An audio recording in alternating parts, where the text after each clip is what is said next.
Bear Grylls discovery च्यानलबाट main versus wild नामक कार्यक्रम चलाउने गर्दथे। उनी विभिन्न जङ्गल, पहाड, मरुभूमि र अन्य डरलाग्दो ठाउँमा गएर सर्प, भेगुता खाएर अनेक गरेर सर्भाइभल टेक्निक सिकाउने गर्दथे। आज हामी उनकै जीवनको उतार चढाव र सङ्घर्षको कथा तपाईँहरूमाझ राख्न गइरहेका छौँ। म्यान भर्सेस वाइल्ड 2006मा सुरु भएको थियो, तर त्यसको 10 वर्ष अगाडि 1996मा बेयर ग्रिल्स बेलायतको सेनामा कार्यरत थिए र त्यस समयमा आफ्नो सेनाको साथीहरूसँग अफ्रिकामा बिदा मनाइरहेका थिए र उनी स्काई डाइभिङ गर्न जाम्बिया गएका थिए। बेयरलाई पहिल्यैदेखि नै प्याराग्लाइडिङ र अन्य साहसिक कार्यहरूमा धेरै नै रुचि थियो र रुचि मात्र होइन, उसलाई धेरै अनुभव पनि थियो। सबै कुरा योजना अनुसार नै चलिरहेको थियो र त्यस दिन पनि एक गरेर बेयरको सबै साथीहरू आफ्नो प्यारासुट लिएर तल हामफाल्न थाले। उसलाई त्यस दिन कता मनमा केही गडबडी छ कि जस्तो महसुस भइरहेको थियो रे, तर पनि ऊ त्यहाँबाट साथीहरूसँगै हामफाल्छन्। यसरी हामफाल्ने बित्तिकै बेयर 200 किलोमिटर प्रति घन्टाको गतिमा तल खस्न थाल्छन्। यसरी ऊ 15,000 फिट, 10,000 फिट, 5,000 फिट हुँदै 3,000 फिट जमिनको नजिक पुगेर उसले प्यारासुट खोल्छन्।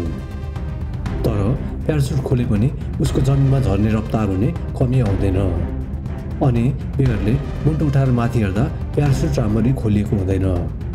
त्यस पछाडि ऊ एकदमै अतालिन थाल्छ र अतालिँदै प्यारासुटको डुलीहरू तान्न थाल्छ ताकि चाँडोभन्दा चाँडो उसको प्यारासुट मजाले खोलियोस्।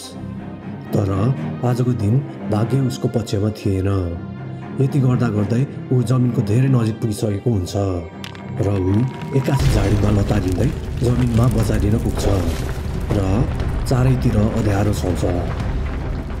तर एकछिन पछाडि बेयर फेरि होसमा आउँछन् र ऊ होसमा आउँदा उसको ढाडको मेरुदण्ड एकदमै दुखिरहेको हुन्छ।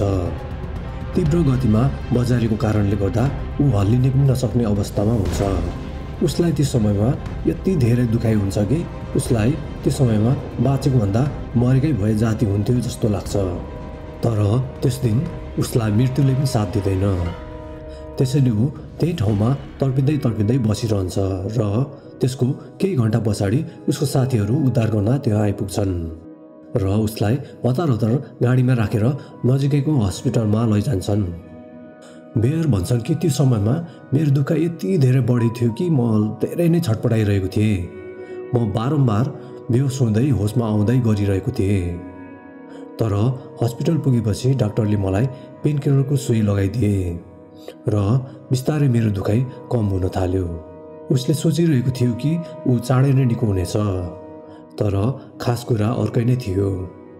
भोलिपल्ट जब बेयरले डाक्टरलाई सोध्छ कि डाक्टर म निको हुन कति समय लाग्छ, त्यस पछाडि डाक्टरले उसलाई एक्सरे देखाउँदै भन्छ, बेयर तिम्रो मेरुदण्डको 3टा मुख्य हड्डीहरू T8, T10 र T12 भाँचिएको छन्। यी मेरुदण्डहरू ढाडको सबैभन्दा बलियो हड्डीहरू हुन् जुन अब भाँचिएको छन् र सम्भवतः अब तपाईँ कहिल्यै हिँड्न सक्नुहुन्न होला। यो कुरा सुनेर 21 वर्षीय युवा बेयर ग्रिल्सलाई सबै कुरा समाप्त भए जस्तो लाग्छ। एकजना मनैबाट साहसी कार्य रुचाउने र नयाँ ठाउँहरू घुमेर एक्सप्लोर गर्न रुचाउने मान्छे अब बाथरुमसम्म पनि जान नसक्ने भएको थियो। उनी भन्छन् प्यारासुटबाट लडेर हड्डी बाँध्दा हुने पीडा त्यति साह्रो थिएन जति अस्पतालमा 1 वर्ष ती हड्डीहरू जोड्दा उनले भोग्नु परेको थियो। अस्पतालको ओछ्यानमा सुतेको बेला उनलाई लाग्थ्यो कि ऊ अब फेरि कहिले हिँड्न सक्ने छैन। उसको जीवनको उद्देश्य र जिउने आधार नै साहसी कार्य थियो, तर यस घटनाले उसको जिउने उद्देश्य र सपना सबै खोसेको थियो। हस्पिटलको बेडमा ढल्किरहँदा उसको मनमा बारम्बार त्यही घटना दोहोरिरहन्थ्यो। ऊ आफूले आफैलाई बारम्बार गाली गर्ने गर्थ्यो, म त्यो दिन नतालिएर बिस्तारै प्यारासुटको डोरी खोलेको भए यो घटना सायद हुँदैन थियो होला। ऊ बारम्बार पछुताइरहने गर्दथ्यो। आफ्नो शरीरको त्यस्तो हालत देखेर बिस्तारै उनको सोचाइहरू नकारात्मक हुन थाल्यो र ऊ सानसानो कुरोमा चिडिने रिसाउने गर्न थाल्यो र यसरी बिस्तारै ऊ डिप्रेसनको एकदमै गहिरो अँध्यारो खाल्डोमा छिर्न थाल्यो। तर एक दिन अचानक ऊ सुतिरहेको बेला भित्तामा टाँसिएको सगरमाथाको फोटोमा उनको आँखा जान्छ। बेयर भन्छन्, म कल्पना पनि गर्न सक्दिनँ कि एउटा सानो फोटोले मेरो जीवन नै परिवर्तन गर्नेछ। बेयर र उसको बुबाले पहिलेदेखि नै सगरमाथा चढ्ने लक्ष्य बोकेका थिए। तर यति बेला सगरमाथा त परे जाओस्, ऊ आफ्नो हात खुट्टामा उभिने अवस्थामा पनि थिएन। तर बिस्तारै समय बित्दै गएपछि उसको मेरुदण्डमा स्टिल ब्रेस जडान गरिन्छ, जसकारण ऊ केही हदसम्म बिस्तारै उठेर खुट्टा घिसार्दै घिसार्दै हिँड्न सक्षम हुन्छ। अनि ऊ बिस्तारै त्यो फोटो नजिक जान्छ र त्यो फोटोलाई निहालेर हेर्छ अनि मनमा नै यसो भन्छ, मेरो अहिलेको अवस्था जे जस्तो भए तापनि म एक दिन हिँड्न सक्ने हुनेछु अनि संसारकै सबैभन्दा अग्लो शिखर सगरमाथा चढ्नेछु। यसरी उनले मनमा नै आफैलाई यसो भनेर त्यो रात निदाउँदछन्। तर उसको यो शब्द अचेतन मनमा एकदमै गहिरो तरिकाले गाडिएर रहन्छ। अनि जब ऊ बिहान उठ्छ उसले आफैमा केही ताजा महसुस गर्छ। त्यस पछाडि ऊ पहिला आफ्नो शारीरिक अवस्थालाई भन्दा पनि आफ्नो मानसिक अवस्थालाई तन्दुरुस्त बनाउनेतर्फ लाग्न थाल्छ। जब बिस्तारै उसको दिमाग र मन शान्त हुन्छ, बिस्तारै उसको शरीर पनि तग्रिँदै जान थाल्छ र उसको भाज्यको हड्डीहरू चाँडै जोडिने क्रम बढेर जान्छ। यसरी बिस्तारै 1 वर्ष लागेको केही महिनापछि उनी पूर्ण रूपमा तन्दुरुस्त भए। तर डाक्टरहरूले उसलाई फेरि गाह्रो ट्रेनिङहरू गर्न र स्पेसल फोर्समा फेरि काम गर्न नमिल्ने बताएका थिए। त्यसैले बेयरले यो कुरालाई पनि मनन गर्दै आफ्नो जागिरबाट राजीनामा दिए। अब उनको न त जागिर थियो न त आम्दानीको स्रोत नै। सगरमाथाको यात्राको लागि चाहिने लाखौं रुपियाँ उनीसँग थिएन। त्यस समयमा सगरमाथा चढ्न लगभग 50 लाख जति रकम लाग्ने गर्दथ्यो। तर बेयरसित त्यति धेरै रकम थिएन। अनि उसले 1 महिनासम्म स्पोन्सरहरू पाउनको लागि धेरै मानिसहरूलाई पत्रहरू लेख्छन्। उसले लगभग त्यति बेला 250 कम्पनीहरूलाई स्पोन्सरसिपको लागि प्रस्ताव गर्छन्। तर सबै कम्पनीहरूले उसको प्रस्ताव अस्वीकार गर्छन्। तैपनि हार नमान्दै उसले भर्जिन ग्रुपको सिइओ रिचर्ड बेन्सनलाई एक पछि अर्को गर्दै 23वटा पत्रहरू पठाउँछन्। रिचर्ड बेन्सन आफै पनि यस प्रकारको साहसी कार्यहरू गरिरहने मान्छे थिए। तर उसको तर्फबाट पनि कुनै प्रतिक्रियाहरू आएन। त्यस पछाडि उसले रिचर्ड बेन्सनको ठेगाना पत्ता लगाए र उनकै निवासमा भेट्नको लागि भनेर गए। तर बडीगार्डहरूले उसलाई गेटबाट नै प्रवेश गर्न नदिई फर्काइदिए। त्यसपछि एक दिन कतै जाँदै गर्दा उसले अचानक डेभिस ल्यान्सन एन्ड एभरेस्ट नामक कम्पनी देख्छन् र उनी केही नसोची कार्यालय छिर्छन् र सचिव कहाँ गएर म तपाईँको सिइओसँग 2 मिनेट मात्र कुरा गर्न चाहन्छु, कृपया मलाई उहाँसँग भेट गराइदिनुहोस् भनेर बिन्ती गर्छ। यसरी ती महिलालाई धेरै समयसम्म बिन्ती गरेपछि बेयरलाई सिइओको कार्यालय लगिन्छ, जहाँ 2 जना व्यक्तिहरूले बेयरको प्रपोजल ध्यानपूर्वक सुन्छन् र उसको जोस र जाँगर अनि हौसला देखेर उसको प्रपोजल स्वीकार गर्छन् र सम्झौता पत्रमा हस्ताक्षर गर्छन्। 100 पत्रहरू र धेरै अस्वीकृतिहरूपछि बल्ल बेयरको सगरमाथा चढ्ने बाटो खुलेको थियो। तर उसको कठिनाइहरू भने सकिसकेको थिएन। सगरमाथामा सन् 1996मा मौसमको खराबीले गर्दा एकैपल्ट 8 जना व्यक्तिले ज्यान गुमाउनु परेको थियो। यो डरलाग्दो र दुःखलाग्दो खबर सुने तापनि बेयर र उनको टिम मिलेर लगातार सगरमाथा आरोहणको तयारी गर्न थाले। र ऊ अप्रिल 1998 को दिन आफ्नो टिमसित सगरमाथा आरोहण गर्न नेपाल आउँछन् र सगरमाथा चढ्न सुरु गर्छन्। यसरी सगरमाथा आरोहण गर्ने क्रममा बेयरले हिउँमा केही आवाज सुन्छ र उसले यसो तलतिर हेर्दा त्यहाँ हिउँ चिरा परेर फाटिरहेको हुन्छ। त्यतिकैमा माथिबाट हिम पहिरो आएर बेयरलाई सोहोरेर चिरा परेको खाडलभित्र लैजान्छ। ऊ आइसको भित्ताहरूमा ठोकिँदै तल झरिरहेको हुन्छ। तर अचानक ऊ झट्ट खस्नबाट रोकिन्छ। उसको शरीरमा बाँधिएको सुरक्षा गर्ने डोरीले उसलाई अल्झाएको हुन्छ।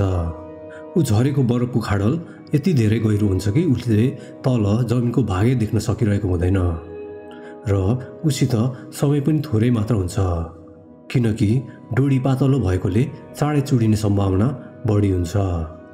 त्यसैले ऊ आफ्नो जुत्ता आइसमा गाडेर उक्लिने कोसिस गरिरहेको हुन्छ। तर आइस भत्केर बारम्बार ऊ चिप्लिरहेको हुन्छ। त्यतिकैमा उसलाई महसुस हुन्छ कि उसलाई कसरी तानिरहेको छ अनि उसले माथि हेर्दा उसको दुईजना साथीले उसलाई तान्न खोजिरहेका हुन्छन्। त्यस पछाडि उनले आफ्नो जुत्ता बल गरेर आइसमा गाडेर हातमा भएको आइस एक्स गाड्दै साथीहरूको सहयोगमा बिस्तारै माथि निस्कन्छन्। त्यति बेला बेयर केवल 23 वर्षका थिए र उनी जीवनमा दोस्रोपल्ट मृत्युको मुखबाट बाँचेका थिए।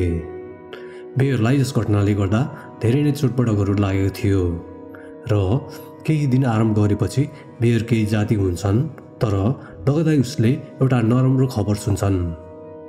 उनीहरूले योजना गरेर पुनः सगरमाथा चढ्ने समयमा मौसम गडबडीको कारणले गर्दा केही समयको लागि ठुलो आँधी भेरी आउन लागिरहेको हुन्छ, जस कारणले गर्दा उनीहरूको सगरमाथा चढ्ने योजना सबै भताभुङ्ग हुन लागिरहेको हुन्छ।